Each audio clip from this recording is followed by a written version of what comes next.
நீ ஒரு தொழில் ஆரம்பிக்கிறதுக்கு முன்னாடி அது சம்மந்தமாக ஃபீல்டு நாலேஜ் க்ரியேட் பண்ணணும். புரியுதா? அப்போது லாஸ் ஆகாமல் தோற்று போகாமல் தெளிவாக ஒவ்வொரு அடியும் அடுத்தடுத்து எடுத்து வைக்கும்போது நம்ம சேஃபாக இருக்கும். ஒரு தொழில் பட்டு திருந்த முடியாது. புரியுதா? அதுக்கான ஆப்பர்ச்சுனிட்டி எல்லாருக்கும் இருக்காது. சில பேர் விழுந்து விழுந்து எந்திரிப்பாங்க.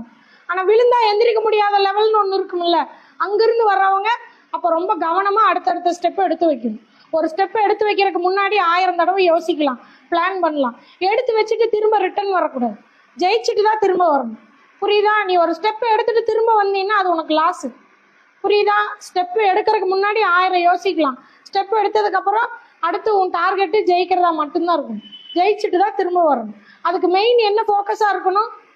உன் பயத்தை தூக்கி போட்டுட்டு துணிஞ்சு அடுத்தடுத்த ஸ்டெப்பு எடுத்து வச்சு உன் பிஸ்னஸோட ஃபோக்கஸை மாற்றாமல் திறமையாக அந்த தொழிலில் கான்சென்ட்ரேட் பண்ணினா கண்டிப்பாக ஜெயிக்கலாம். இங்கே மெயினாக தயக்கம் தான் அதிக பேருக்கு.